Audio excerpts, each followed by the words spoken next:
Hey everybody, welcome back to another episode of Between Two Flags. I am your host, Mike Nash, the Executive Director of Impact to Hero. Today I have with us to my left my good friend Justin Purviance. He is a Navy Corpsman, and we are going to get to hear a little bit of his I Choose Growth story. Justin, thank you so much for being here. Really glad to have you. Thank you. Appreciate it. So part of your story, we're going to jump right into the military piece and then talk about your life as a veteran. But you had two deployments, both of them were to Iraq, right? Correct. And then you got injured, you got wounded on your second deployment. Second deployment. Tell me a little bit about that and how your life has been different since then. It was kind of the day that it all started was April 17, 2004. Our firm base was hit with incoming mortar rounds, indirect fire from the enemy that was in the town. We quickly reacted and pushed out into town. I stayed in the firm base with the XO and some of the command element just to kind of coordinate and be ready for CAS evac and things of that nature. The day went on. Call came over the radio that our commanding officer, Major Gannon, had fallen, and our XO is now the acting CO of Lima Company, 3rd Battalion, 7th Marines. Shortly after that, we got orders to push out and go around into town. And on our movement to join up with the company, ID went off, and me and a couple other guys received minor shrapnel injuries, kind of throughout our body and faces and whatnot. And then we pushed on and met up with the rest of the battalion. So, very long day. I was just talking with a buddy earlier that reminiscing on how long that day actually was. Yeah. So, and how fresh it still is in my mind here 15 years later. 15 years later. 15 years. 15 years. 15 years. So are you completely healed of all your physical wounds? Oh yeah. They were pretty minor injuries. Didn't go on patrol for a couple days and then right back at it. Right back at it. Yep. Okay, well, good stuff. Yep. Well, let's back up just a little bit and tell me why you even joined the Navy in the first place to become a corpsman. Is that something you'd always wanted to do? Fill us in. So growing up, there was a TV program on that my brother and I watched when we were kids called Tour of Duty, about a Marine infantry unit in Vietnam. One of the characters in the movie that I identified with the most was the corpsman. Brother and I made a pact that if one joined one, the other would join the other. One being Marine Corps, one being Navy? Yes, okay. One being Marine Corps, and it didn't matter who joined which, the other would have to join What's the age difference between you and your brother? 13 months. Okay. So, all right. Fast forward several years later, my brother's sitting at the kitchen table filling out his Marine Corps enlistment packet, and he's like, dude, I just joined the Marine Corps. And I'm like, all right, cool. And I went on about my business, and then he tactfully reminded me of the deal that we had made when we were younger. Did you do this before he left or after he'd already graduated? Oh, no, this is a pact that we made when we were... No, like the way he reminded you. Oh, while he was filling out his paperwork. Okay, all right, so here I'm leaving, I'm doing this, you need to jump, right, you need to jump on board too. And, I didn't hear him then until he shipped on May 8th of 2001. And shortly after that, I kind of had a bad day at work, installing windows and doors, kind of fed up, and I was like, I'm gonna do it. So I went down and joined the Navy and shipped 10 days after I signed the paperwork. So he was still in boot. He was in boot camp. Yeah. I joined. I made it a point to send him a letter from Navy boot camp to the Marine Corps. Oh, nice. And he got all kinds of flack for it. And of course, I get one from the Marine Corps boot camp, and I get all kinds of flack for it. And I had to do some push-ups during the letter.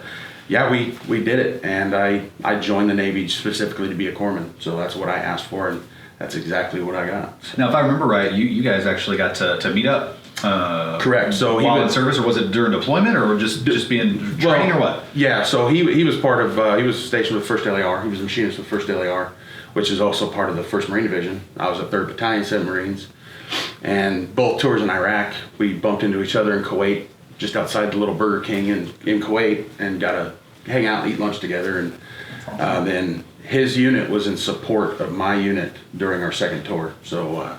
They did missions for us, plus he was the machinist, so he was responsible for armoring a lot of our vehicles for our deployment. So we got to hang out a little bit over there as well. So it was really surreal to go from watching a combat television show about Marines and the way things are done with the Marine Corps and the experiences to being actually able to. And we've got family history of people serving. I got my grandfather on my father's side was a Marine in Korea. I had got an uncle that did, I think, 3 tours, 101st Airborne in the Army in Vietnam. So, I mean, we've got that lineage of kind of selflessness and wanting to serve. So, you know, the way my parents raised us and gave us the examples and told us how to be people, basically, growing up, it was kind of the natural process of things to end up serving. So.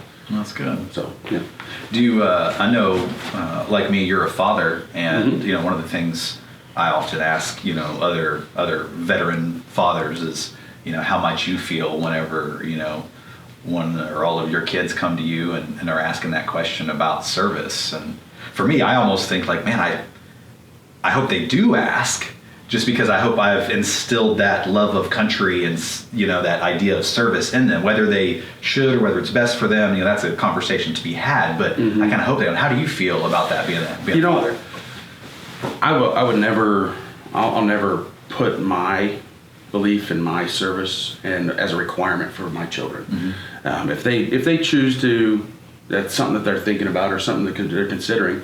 I'm like you, I hope they come to me and ask my advice and ask what I thought, and, you know, but I would never, if they chose to serve, I can't tell them no. You know, I think it's an honor to serve in our nation's military. I think it's an honor to wear that uniform, and it'd be even more of an honor for them to share that uniform that I wore, and it's kind of passing that torch. You know what I mean? I think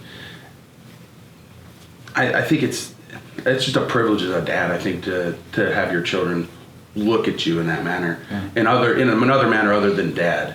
It's like, oh, this guy's a veteran, you know, and I've instilled that in my kids. You know, you thank veterans for their service, and you're kind, and you respect our flag, you respect our laws, you know, and I hope that's the way they go, just for the growth and development you get from being in the military and being in that kind of environment. But I would never tell them that they couldn't. I just shared an article recently on Facebook where I read that a father and son did their jump together in the 82nd Airborne. I saw that. And the father was the jump master for the son. And I don't remember if he was a brand new private. I think it actually was his first jump out of airborne school. And his father got to share that with him and be his jump master, and you know, that was just really neat. That doesn't happen every day. It doesn't happen very often. But it'd definitely be a cool experience. So. Yeah, very neat. Okay, well, let's talk a little bit about life after the military. You know, we could spend all day on a couple of different things, but you've had your ups and downs. You've had some struggles. You've had some successes. You know, a lot of stories kind of go with this dream, struggle, victory model, and it sounds like you had a dream to serve, and you got to do that. What's kind of been your dream, struggle, victory model since leaving the service? It's tough. That's a really tough question, but you know, the struggle is the readjustment, the memories. You know, being a corpsman in a Marine infantry unit, you see the effects of war. You see the effects of gunshots and explosions and the loss of life. You know, there's a lot of corpsmen, especially myself, we carry a lot of that around with us. It's not the actual acts of war, it's the aftermath and the hurt and the anguish, you know. And I struggled with that for a lot of years, you know, survivor's guilt. Could I have done more? Could I have been a little bit quicker? You know, and it led down some very dark paths, and not knowing how to come out of those paths, I've been able to kind of, I guess, pinball my way through to a point where I finally ran into it's like an open courtyard, and it's like all these people are there that I can bounce things off of and ask for help. My best friend, Jack Goodrow, is one of those guys. You know, he's kind of always been there. We bumped into each other on the highway here 6 years ago, and ever since then I've been kind of slowly coming out of that turmoil of being back home and not knowing what to do or what I wanted to do or who I was. Or so knowing as many veterans as I do, and hearing so many stories and talking to so many folks, I would say some of the most significant struggles that I've heard with post-traumatic stress, with survivor's guilt, with any of those readjustment pieces have come from combat medics and Navy corpsmen, because of the pressure that medics carry blows my mind, and I have the greatest respect for the medics and what you go through, but also I can't imagine the struggle that you also face, knowing, thinking, feeling that maybe you could have done something different, made a different decision, respond differently. Not that other jobs don't have that, but man, that's got to be a heavy burden to bear. It's a huge burden. Not only that, the other part of it is when you're in an infantry unit, the closeness and the brotherhood you get, because you're with these guys 24/7, 365. You're in the field with these guys. You're training just as hard as these guys. Yeah, corpsmen. We kind of get away with a lot of stuff because we're corpsmen, because it's that mommy versus daddy type thing. Oh, really? It's like, I'm in the Navy and I'm with the Marines, but it's, it took my first deployment to really realize that, no, I'm with the Marines. It just so happens that I wear a Navy uniform.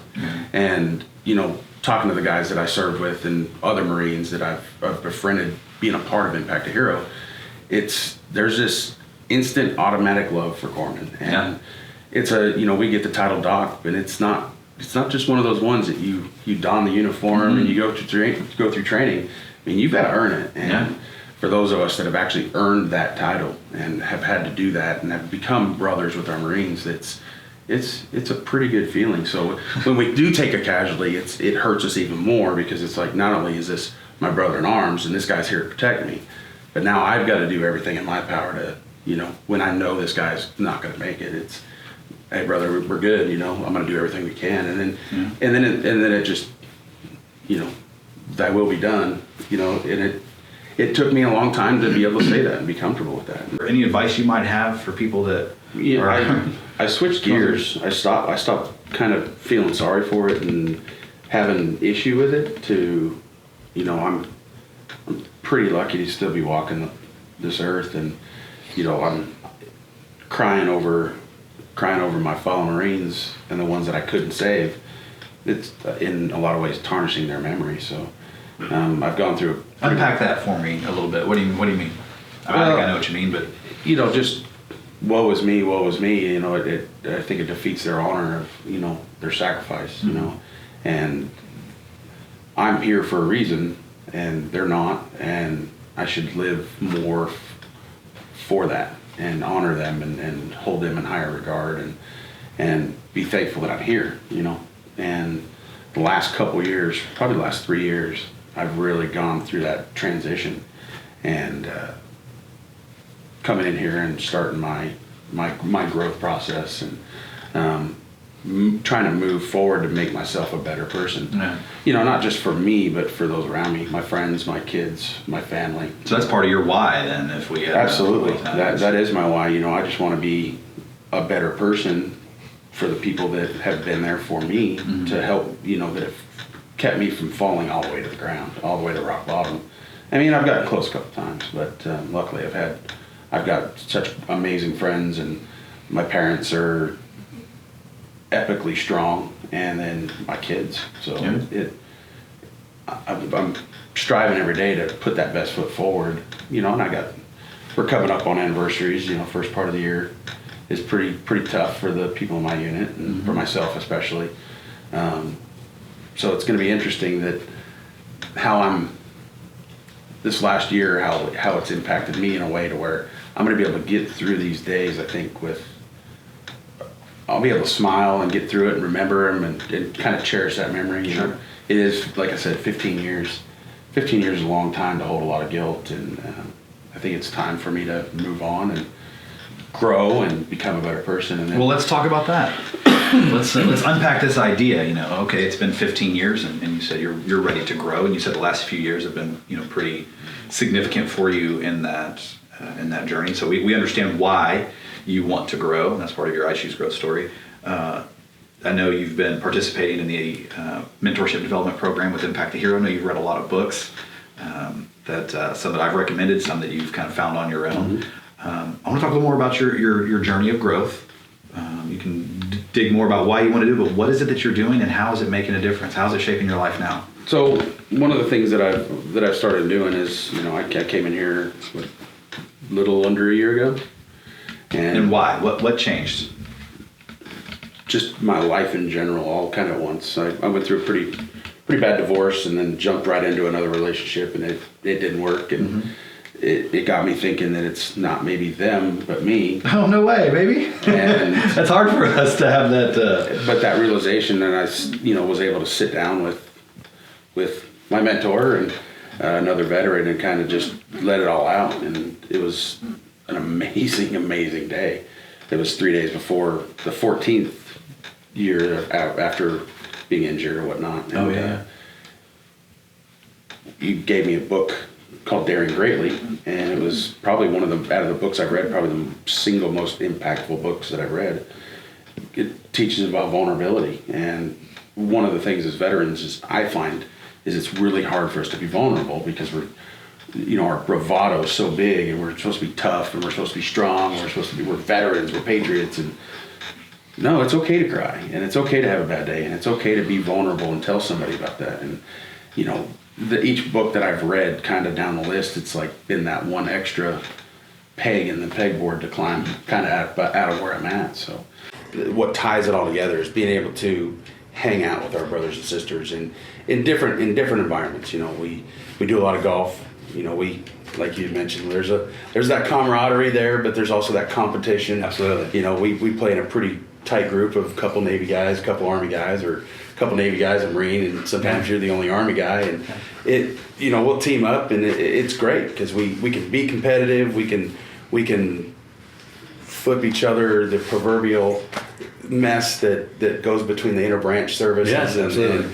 And especially during the Army Navy games, and it builds a rapport that when we come in here to do the hard stuff, it makes us a little bit more confident, a little bit more comfortable with each other, and then we kind of wrap it up at the end of the year with the big gala, and seeing a lot of people, a lot of former inductees, the new inductees, and being able to spend that weekend with like-minded individuals and people that have sacrificed and served, and some have given more sacrifice than I have, and sure.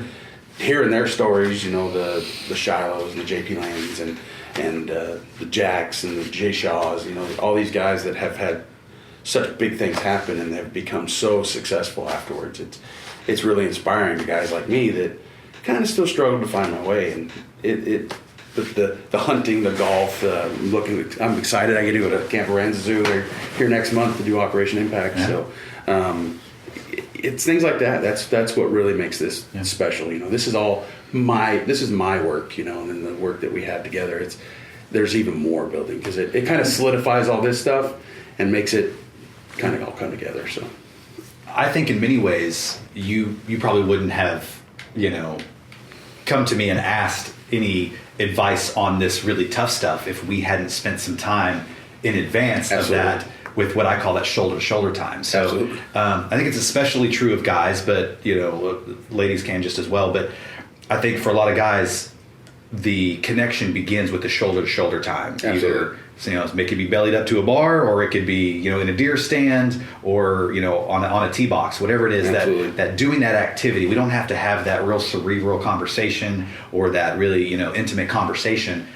Let's have that shoulder-to-shoulder time first. Let's get to know each other, build some trust, build that camaraderie, and then whenever you're having a tough time, and then it's that vulnerability piece. Hey, you know what? Mike told me about some of the struggles he was having, and I feel like I can trust him with some of this information. I want to go talk to him, and then you become vulnerable and share. And before you know it, you're 10, 12 books into the library, and you're on your way to becoming a coach, of other veterans through Impact to Hero. And without that shoulder-to-shoulder bonding, without that playing golf, without that fishing, I think a lot of that is missed. So I think so too. Yeah. No, I think, we're as veterans, we're already hyper aware, and we again, going back to the vulnerability, we're not easily vulnerable. Mm-hmm. But yeah, man, if we've had a couple beers, we've hit 72 holes of golf, smoked a couple cigars. Yeah, it's easier for me to, hey man, I'm kind of struggling with this. So I think it's a very important, not the most important, but very important for veteran success and getting us kind of out of our own shell, getting us in that comfort zone, back like where we were in the military. Yeah. So that's good stuff. Yeah. Well, I'm looking forward to a lot more of it, especially that golf. I've shared before that one of my favorite things about golf is that there's so many life lessons in it, but my version of a perfect foursome in golf matches also the mentor-mentee relationship. Absolutely. Because if I'm playing golf and I've got somebody who's a little bit better than me that can help coach and mentor me and pick things out of my swing, that's going to help me get better. So I'm kind of chasing him. And then if I got somebody that's about as good, maybe a little bit better, maybe not quite as good, that we can be competitive with, then that's awesome. And then also I should have somebody, on the foursome that I can help coach and mentor and not be a little bit beginner. And that's important for all of us, not just in the game of golf, but in the game of life. Is we need to have somebody that we can chase after, have somebody we can run with, and have somebody that we can help and encourage. And I love to see that those people that are in the program are doing just that. Exactly. And it's awesome that, a year ago you came to me for some kind of coaching, mentorship advice. And now I feel that we're running together as those peers, that here we are helping each other, and you can recommend a book to me or something else. And it's like, now I don't want you to be chasing me forever. I want us to run together. And in some ways I want to chase after you. And that's what I think makes our tribe so amazing. And one of the reasons I'm so excited to have you as part of our program here with Impact to Hero. Thank you. So thank you so much for Mike, being here. Thank you. So for all of you out there, if you want to get more involved with Impact to Hero, please connect with us. You can go to our website, impacttohero.org. Please follow us on Facebook and Instagram at Impact to Hero. You can get involved with our Veterans Voice Toastmasters group if you're here in the Houston area. You can, if you're nearby, you can check books out of our library, or you can just go to our website and see the books that we recommend and start with the top 10. It doesn't have to be the perfect book for you, but I bet if you started reading one of these, that it would definitely make a difference in your life. And please share with others. If you want to comment, please, and share a little bit about your post-traumatic growth story, please use our hashtags, I choose growth, hashtag post-traumatic growth, so that we can keep up with you and follow along. Thank you so much for your time. I look forward to connecting with you again soon. And don't forget, be sure and choose growth.